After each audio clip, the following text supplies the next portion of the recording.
하나님 살아계십니다. 네. 하나님은 전지하고 전능하십니다. 오늘 본문 말씀은 마태복음 5장 4절 말씀이고 제목은 하나님의 마음을 움직이는 기도. 하나님은 개체의 믿음을 따라 역사하십니다. 자식이니까 부모니까 형제니까 이런 것 때문에 하나님이 어떤 동정 때문에 역사하는 것이 아니고 자기 믿음대로 된다고 말씀을 하셨습니다. 본인이 하지 않으면 아무것도 해결되지 않습니다. 본인이 예수 믿지 않으면 천국에 갈 수 없습니다. 본문 말씀에 나오는 애통, 이 애통도 내가 해야 합니다. 기업이 무너졌을 때, 가정에 문제가 생겼을 때, 돈에 대한 문제가 있을 때, 그 어떤 문제라 할지라도 내가 하나님께 애통하며 통곡의 눈물로 하나님을 움직여야 방법을 얻어낼 수가 있습니다. 성경에 나오는 인물들이 심한 통곡으로 하나님의 마음을 움직이는 기도였다는 사실을 믿으시기 바랍니다. 이사야 38장 1절에 보면 히스기야가 병들어 죽게 되었을 때 이사야 선지자가 하나님의 말씀으로 너는 죽고 살지 못하리니 네 집에 유언하라 그랬어요. 히스기야는 그 말을 듣고 얼굴을 벽으로 향하고 하나님께 기도합니다. 여호와여 구하오니 내가 주의 앞에서 진실과 전심으로 행하며 주의 목전에서 선하게 행한 것을 추억하시옵소서 하고 심히 통곡하니 하나님의 말씀이 이사야에게 너는 가서 히스기야에게 말하라. 내가 네 기도를 들었고 내 눈물을 보았노라. 내가 내 수완을 15년 더하고 그리고 이 성을 아수르 왕의 손에서 건져내겠고 내가 이 성을 보호해 주리라고 말씀을 하셨습니다. 아멘. 하나님의 마음을 움직이는 기도였어요. 아멘. 그래서 이 징조를 또 주셔요. 해를 10도로 올라가게 해 주셨습니다. 왕이라 할지라도 남자라 할지라도 자존심을 버리고 하나님께 무릎을 꿇고 눈물을 흘리면 하나님께서는 눈물의 마음이 약해집니다. 히스기야는 유다 왕입니다. 히스기야는 남자입니다. 왕의 눈에서 남자의 눈에서 눈물을 흘린다는 것은 그리 쉬운 일은 아닙니다. 남자는 평생에 3번밖에 눈물을 흘리지 않아야 된다고 그런 말도 있습니다. 14절에 히스기야는 제비같이 학같이 지저귀며 비둘기같이 슬피 울며 눈이 새하도록 앙망하며 울었다는 고백이 나옵니다. 16절에 보니까 주여 사람이 사는 것이 이에 있고 내 심령의 생명도 온전히 거기 있사오니 원컨대 나를 치료하시며 나를 살려 주옵소서. 이렇게 기도를 했습니다. 그랬더니 어떻게 됐어요? 치료의 방법을 이사야에게 알려주셨습니다. 무화과를 취하여 종처에 붙이면 낫는다고 말씀을 해주셨습니다. 할렐루야. 이렇게 부르짖어 기도하고 이렇게 통곡하여 하나님께 심히 애통하며 온다면 그 어떤 문제를 할지라도 이렇게 응답을 받아낼 수가 있는 것입니다. 하나님의 눈물이 약하시기 때문에 그렇습니다. 시편 107편에 10절에 보면 사람이 흑암과 사망의 그늘에서 앉으며 공고한 쇠사슬의 매임을 하나님의 말씀을 거역하며 지존자의 뜻을 멸시함이니라. 아멘. 그러므로 수고로 저희 마음을 낮추셨으니 저희가 엎드러져도 돕는 자가 없도다. 13절에 이에 저희가 근심 중에 부르짖음에 그 고통에서 구원하시되 흑암과 사망의 그늘에서 인도하여 내시고 그 얽은 줄을 끊으셨도다. 할렐루야. 이렇게 우리가 이 죄를 짓고 흑암에 앉아 있는 것은 무엇 때문이냐? 지존자의 뜻을 어겼기 때문이라고 말씀을 했습니다. 아멘. 그래 우리가 이 지존자의 뜻을 분별하고 그 뜻을 행한다면 문제가 풀어지겠죠. 그것은 바로 부르짖어 기도했다는 것입니다. 아멘. 저가 말씀을 20절에 보니까 저가 말씀을 보내어 저희를 고치사 유경에서 건져 내시는도다. 말씀을 보내서 여러분의 영혼을 건져내는 겁니다. 오늘도 여러분에게 말씀을 줘서 여러분의 영혼육을 복되게 하는 겁니다. 여러분의 영혼육을 양육하는 겁니다. 이 말씀을 보내셔서 하나님은 역사하는 겁니다. 선지자를 통해서 목사들을 통해서 계속 말씀을 보내는데도 듣지 않으면 서사설에 묶인 바가 되고 공고에 처하고 재앙을 만나는 것입니다.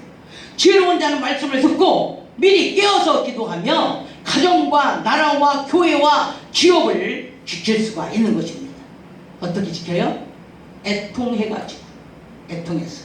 아멘. 하나님은 지청 의의를 가지고 계시기 때문에 하나님의 말씀을 멸시하고 하나님의 마음의 감정을 건드리면 주실 법도 안 줘요. 주실 법. 하나님은 감정을 건드리지 말고 감동을 받게 하는 것이 지혜로운 자입니다. 아멘. 아멘.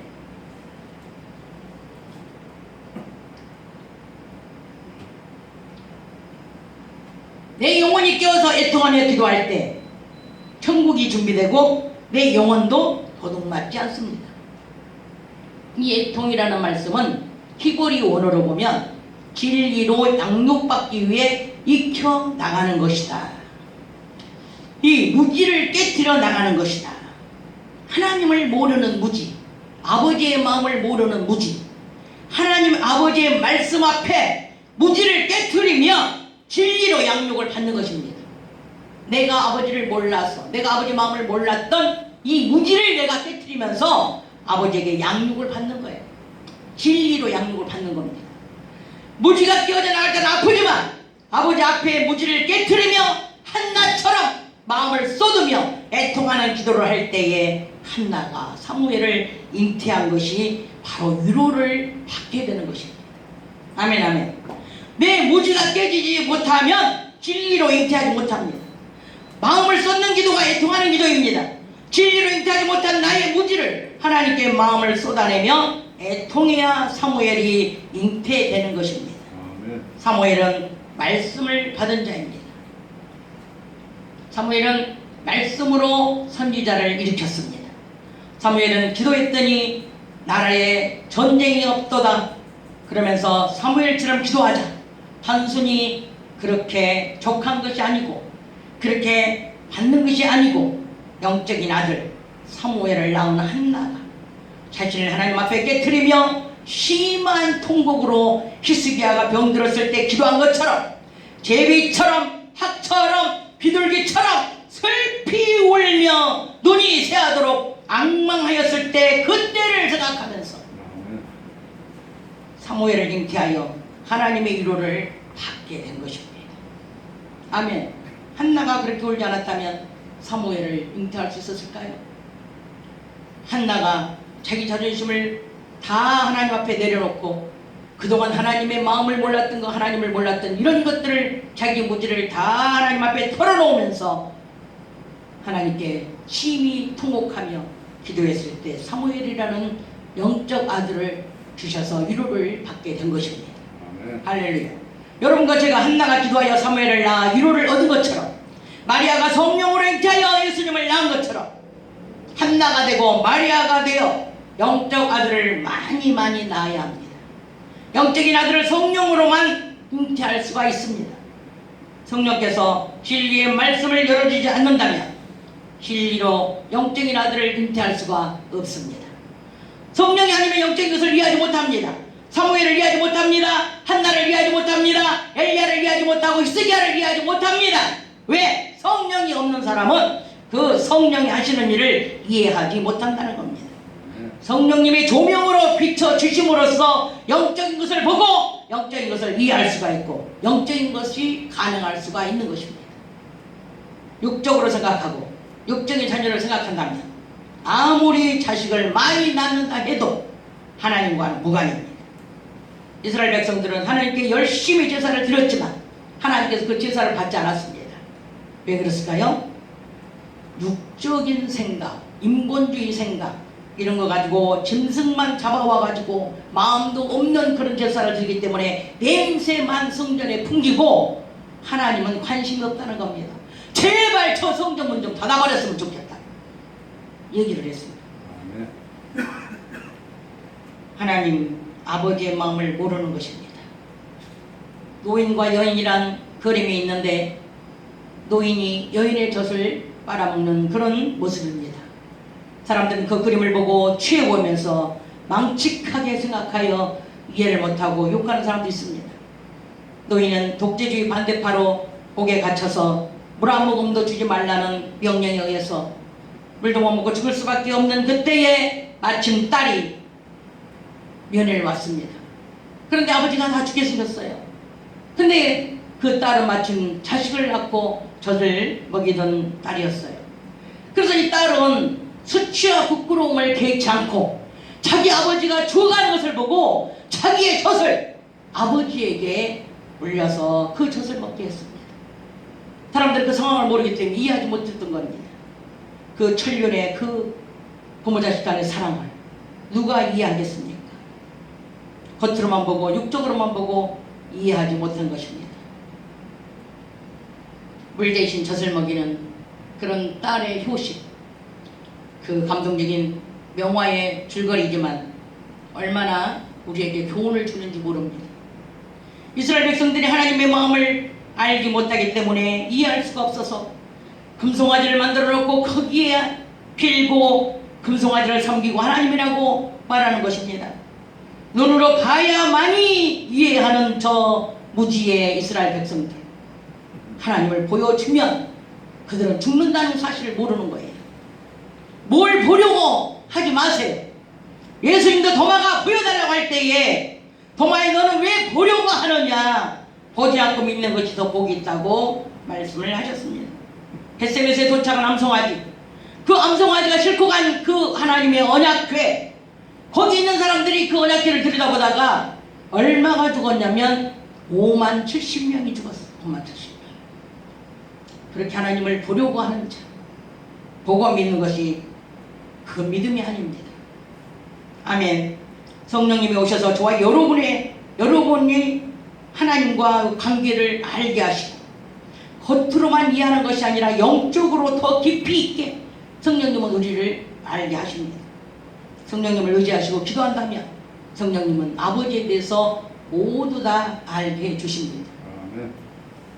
진리의 길로, 의의 길로 인도하시고 기억나고 생각나게 하시고 하나님은 조명을 비추셔서 모두를 깨닫게 해주신다고 말씀을 하셨습니다. 하나님과 자녀의 관계로만 아는 것이 아니라 더 나아가서 내 안을 진리로 양육받으려고 아버지 앞에 나가서 내 무지를 깨뜨려 나가며 애통할 때 사무엘을, 예수를 잉태하여 영적으로 아들을 낳을 수 있는 마리아 같은 엄마, 한나와 같은 엄마, 선지자를 살리고 영적 아들을 양육하는 영적 사역자가 되어서 위로를 받게 되는 것입니다. 그 애통의 깊은 뜻은 진리를 익혀서 내 안에 그리스도의 장성한 분량대로 장성해져서 그래서 성경의 법으로, 성령의 법으로 사역을 함으로써 하나님께 위로를 받는 것입니다.